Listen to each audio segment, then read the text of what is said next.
What an absolute crazy week in the Pokemon TCG. For this week, it felt like every single Sword and Shield product, if it's sealed or singles, are just exploding in value overnight. So I figured it'd be very important for me to tackle this subject and let you guys know how I'm playing this market and what to do next. With that all being said, let's get into today's video. So the best part about the Pokemon TCG market is that it is changing so fast. There's never a shortage of news and drama.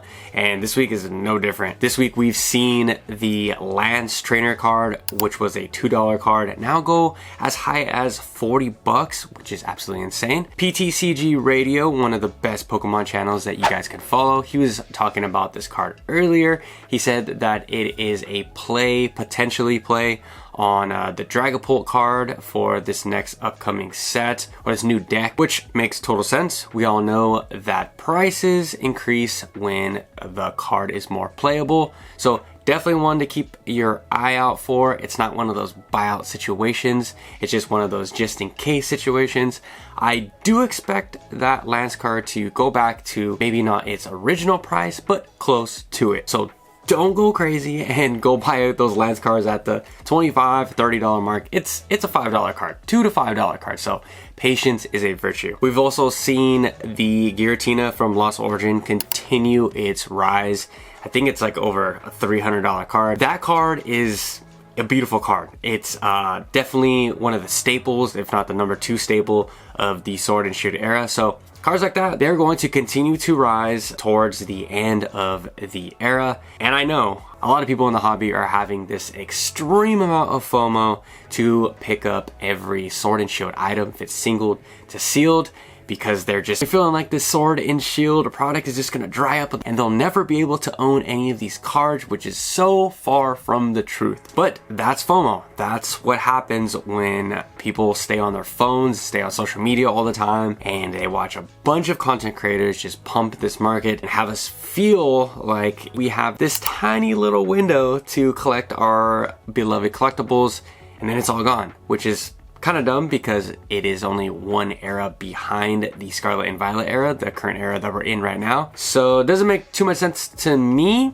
but I am constantly on Twitter or X, whatever you want to call it. I have one whole Twitter. Go follow me on Twitter. It's Henry's Poke Corner, of course, same thing here. Man, people are just going out to Walmarts and Targets and trying to find any Sword and Shield product to buy and hold for a long term. I mean, collection boxes, anything. The FOMO for the Sword and Shield era is crazy real, and I don't really understand it. I would love to turn it to you guys and let me know in the comment section down below. Are you guys these type of people that are trying to hoard and store any Sword and Shield products you guys can find? Let me know. Don't get me wrong, I absolutely love the Sword and Shield era. I can't give it its flowers enough, but we're already over a year old into the Scarlet and Violet era, and it seems like people just cannot let go of the Sword and Shield era, when, like I said in previous videos, we've had plenty of time to buy all these Sword and Shield products for super cheap. It's not necessarily the perfect time or the right time to go out and feel that FOMO and spend a top dollar, your top dollar, on these sealed items and singles when they're way cheaper. And I firmly believe that these prices are just gonna go back to what they were. Of course, not the sealed booster boxes. Those are always going to climb up in value. The ETBs and other like miscellaneous products like that, I personally am staying far away from. I think that ETBs are not that great of an investment for now.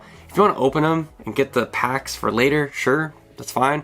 They're really cheap right now. You can find pretty much Lost Origin, Silver Tempest for like 30 bucks almost everywhere online. As far as sealed products go, if you're trying to just invest into some booster boxes, or you think an ETB is going to be an investment, I think I would try to change my strategy and look more into the booster boxes in the Sword and Shield era. There's plenty of them that haven't ran yet. Perfect example is Astral Radiance. Astral Radiance was in stock on the Pokemon website, and then now it was out of stock, and now they brought it back. Who knows what they're doing over there at Pokemon when it comes to the sealed booster boxes, but Astral is definitely a play that I would look to collect right now before it starts to pump. And of course, my favorite set in the Sword and Shield era, Silver Tempest, is definitely a buy right now because it has not ran yet. As we close in on the Sword and Shield era, of course, we're going to see these singles start to rise as well. Like I said, There's been so much content. I cannot open my YouTube channel without seeing all these creators talking about the Sword and Shield era. And all that's gonna do is pump these big cards. It's gonna pump the Lugia, it's gonna pump the Charizard from Brilliant Stars. It's pretty normal for people to start going back and seeing and remembering how good that Sword and Shield era was. And those big top cards, I'm like, oh, maybe I should scoop them up now, even though it doesn't make no sense.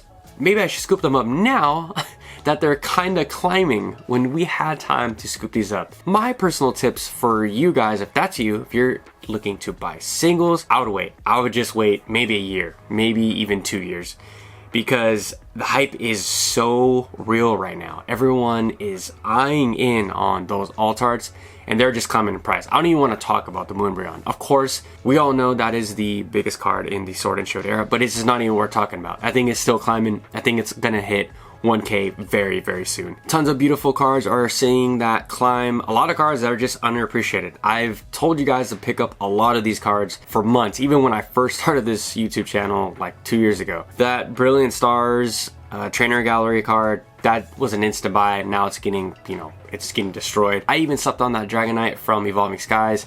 I blew it. I should have picked it up at the $88 mark. Now it's like double that, almost 200 bucks. So many good cards that just are now, they're pumped. They're officially pumped. If you're an investor, if you have multiple of these cards, I definitely think right now is the best time to try to offload. You guys got to remember that the best time to sell is when everybody is talking about the product. I know a lot of you guys ask me, Henry, when is the perfect time to sell? And to answer that question, I think it's when everybody's talking about it, like right now. So what can we do to capitalize on today's market? Like I said, there's some booster boxes that haven't ran yet.